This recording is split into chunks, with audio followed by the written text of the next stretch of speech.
पिछले क्लास में आपने कप एंड हैंडल को देखा था, उसकी कैरेक्टरिस्टिक्स पढ़ी थी। तो उस क्लास में हमने जो थ्योरी पढ़ी थी उसकी प्रैक्टिकल हम लाइव चार्ट पे करेंगे यहाँ पे। और हम यहाँ पे कप एंड हैंडल को आइडेंटिफाई करने की कोशिश करेंगे। ये निफ्टी का चार्ट है और बिल्कुल अभी टू बी ऑनेस्ट मैंने पहले से बिल्कुल भी आइडेंटिफाई नहीं किया है, आपके सामने लाइव खोला है। और जितना टाइम आपको लगेगा उतना ही टाइम मुझे भी लगेगा और हम लाइव आपके साथ ही इसे खोजने की कोशिश करेंगे। और जब हम फाइंड करेंगे, अगर मिल जाएगा तो हम कप एंड हैंडल की जितनी भी कैरेक्टरिस्टिक्स थी, की फीचर्स थी, उसे लगा के चेक करेंगे कि क्या यहाँ पे परफेक्ट ट्रेड बन सकता है, क्या यहाँ पे कप एंड हैंडल बनी है तो ब्रेकआउट हुआ है। तो इन सभी चीज़ों को हम ध्यान देंगे। तो चलिए हम कप एंड हैंडल को खोजते हैं। ये निफ्टी का चार्ट है। कप एंड हैंडल में देखो, इससे पहले जितनी भी चार्ट पैटर्न हमने पढ़ी है या बाकी चीज़ें पढ़ी है, तो उन सब में ये होता था कि जैसे फॉर एग्जांपल ये यहाँ से यहाँ गई, फिर यहाँ आई, तो ये 1 2 3, ठीक है, 1 2 3 बियरिश चार्ट पैटर्न है। तो ये यहाँ से यहाँ गई, फिर ऐसे बनी, फिर ये नीचे आ गई, तो इसका ये ब्रेक डाउन यहाँ पे हो रहा था, तो यहाँ पे ट्रेड लेके टारगेट यहाँ तक बन रही थी। ओके, तो तुरंत मिल गई। बट कप एंड हैंडल में क्या होता है, कप एंड हैंडल में हमें बहुत ज़्यादा वेट करना होता है। एक अच्छा शेप जब तक ना बन जाए तब तक ट्रेड नहीं मिलती। अच्छा, कप एंड हैंडल हमें दिख रहा है, ध्यान से आप लोग देखो, this is cup and handle. ज़रा ध्यान से देखिए आप, क्या कप एंड हैंडल आपको दिख रहा है? मुझे तो दिख रहा है। ये रहा कप एंड हैंडल। इसका सबसे पहले मैंने ट्रेंड लाइन बना दिया, ठीक है। अब इसे ट्रेंड लाइन को हम नीचे की ओर ला रहे हैं। देखो, मैंने एक बात बताया था आपको, हमेशा परफेक्ट नहीं बनती है चार्ट पे। ओके, तो इन चीज़ों को भी ध्यान रखने की ज़रूरत है। देखो, मैंने एक बात बताया था आपको कि हमेशा चार्ट पे परफेक्ट नहीं बनती, तो इन चीज़ों को भी ध्यान रखने की ज़रूरत है। तो ये कप एंड हैंडल की शेप बन रही है। और ये मैंने कहाँ से लिया, ये ड्रॉ मैंने कैसे किया, तो आप ये टी वाला जो टेक्स्ट दिखेगा आपको ट्रेडिंग व्यू में, उसके ऊपर जो ये दिखेगा, यहीं से हम रेक्टेंगल भी ड्रॉ करते हैं। तो फिलहाल मैंने आर्क ड्रॉ किया है। ओके, कर्व भी ड्रॉ कर सकते हैं। तो चलिए आर्क को हम डिलीट करते हैं और कर्व ड्रॉ करके देखते हैं।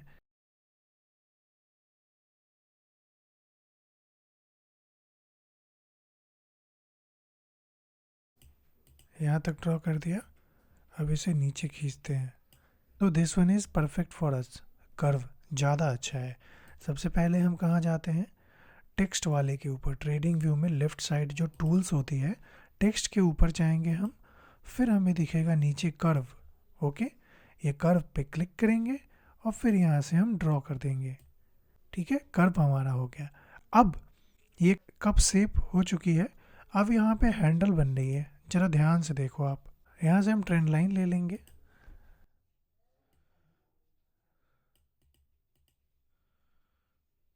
फिर से एक ट्रेंड लाइन लेंगे।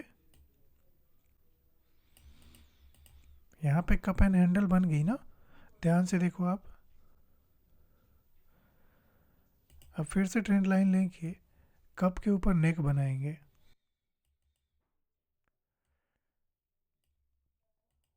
ठीक है, क्या हमें हमारी कप एंड हैंडल दिख रही है?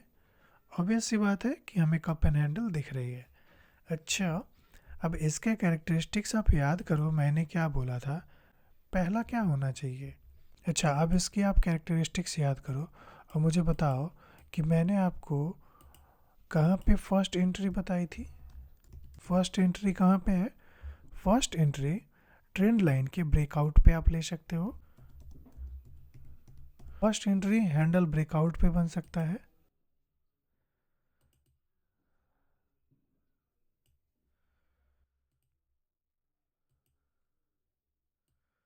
ठीक है, फर्स्ट एंट्री यहाँ बन सकता है।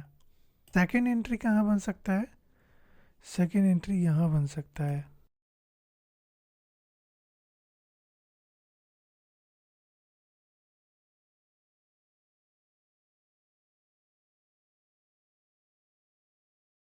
सेकेंड एंट्री यहाँ हो गई, यहाँ पे इस नेक लाइन के ब्रेकआउट पे।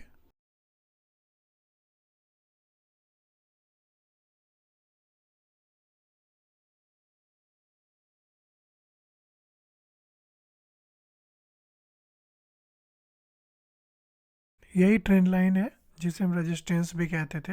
फर्स्ट एंट्री क्लियरली आपको यहाँ से दिख रही है, सेकेंड एंट्री यहाँ से दिख रही है, ओके। और थर्ड एंट्री भी मैंने बताया था, बट थर्ड एंट्री हमें नहीं दिख रही है। अच्छा, थर्ड एंट्री बड़ा ध्यान से देखा जाए, मान लो कि आपका फर्स्ट एंट्री मिस हुआ, सेकेंड एंट्री भी मिस हो गई आपकी, तो आपको क्या करना चाहिए, यहाँ पे ट्रेड नहीं लेना चाहिए, आपको छोड़ देना चाहिए। थर्ड एंट्री मैंने क्या बताया था, थर्ड एंट्री मैंने बताया था जब वापस से आपके इस रेजिस्टेंस पे ट्रेंड लाइन पे ऊपर से आके टकरा के और फिर ब्रेकआउट करती है, तब आपको थर्ड एंट्री बनानी चाहिए। तो पहला दूसरा एंट्री के बाद जब ऊपर जाके दोबारा इससे टकरा के जब ऊपर जाना शुरू करती है, तो यहाँ पे,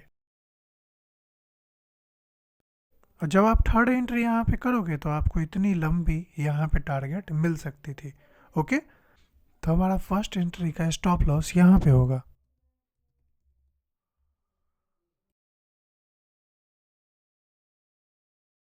ये रहा हमारा फर्स्ट एंट्री का स्टॉप लॉस।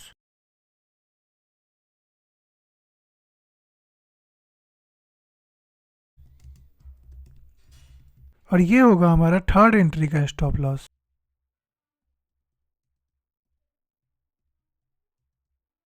जहाँ पे हम फर्स्ट एंट्री करते हैं जिस ब्रेकआउट पे, उसी ब्रेकआउट के नीचे, जब हैंडल के नीचे, पहले वाले हैंडल के नीचे मार्केट हो, वहीं पे हम अपना सेकेंड और थर्ड एंट्री का स्टॉप लॉस ले सकते हैं। वो इसलिए क्योंकि अगर आप फर्स्ट हैंडल के नीचे स्टॉप लॉस लेंगे, जहाँ पे आपने फर्स्ट एंट्री का स्टॉप लॉस लिया है, तो आपके लिए स्टॉप लॉस लंबा हो जाएगा, ओके। और by chance stop loss hit होने के बाद और भी नीचे आई, तो फिर आपके लिए तकलीफ हो सकती है और दिक्कत का सामना करना पड़ सकता है, क्योंकि आपने बड़ा स्टॉप लॉस ले लिया। इससे बेहतर है कि जैसे ही ट्रेंड लाइन क्रॉस करके आती है और यहाँ पे जब आपने सेल लगा रखा है, यहाँ पे आप स्टॉप लॉस कहाँ लगाओगे, यहाँ पे लगाओगे। थर्ड एंट्री करते ही आपका स्टॉप लॉस यहाँ पे लगा होगा, यहाँ पे थर्ड एंट्री किया है, नीचे आके इसे टच करेगी तो स्टॉप लॉस हिट। तो ये सारी चीज़ें मुझे आपको समझाना था, उम्मीद है समझ में आई होगी।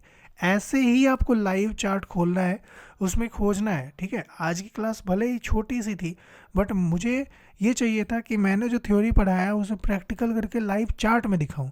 अब बनने के बाद आपको भी दिख रहा है, समझ रहा है, लेकिन पहले आपको ये सारी चीज़ें ना ही दिख रही थी, ना ही समझ में आ रही थी, बट लाइव आपने देखा ये 15 मिनट के टाइम फ्रेम पे है। ऐसे ही जब आप 5 मिनट के टाइम फ्रेम पे, 1 मिनट के टाइम फ्रेम पे, 30 मिनट के टाइम फ्रेम पे, 15 मिनट के टाइम फ्रेम पे, जिस टाइम फ्रेम पे आप ट्रेड करोगे, उसी टाइम फ्रेम पे आपको कैप एंड हैंडल दिख जाएगी। बस आपको देखने आना चाहिए, प्रैक्टिस करने आना चाहिए। तो अभी के अभी जाइए, चार्ट खोलिए, किसी भी इंडेक्स को निकालिए, चाहे वो निफ्टी 50 हो, बैंक निफ्टी हो, या बिटकॉइन हो, या एनीथिंग एल्स, उसे निकालिए, उस चार्ट पे खोजिए और आपको दिखेगा। प्रैक्टिस कीजिए, practice makes a man perfect. Practice कीजिए और आपको दिखेगा। तो चलिए मिलते हैं आपसे नेक्स्ट क्लास में नई चीज़ों के साथ।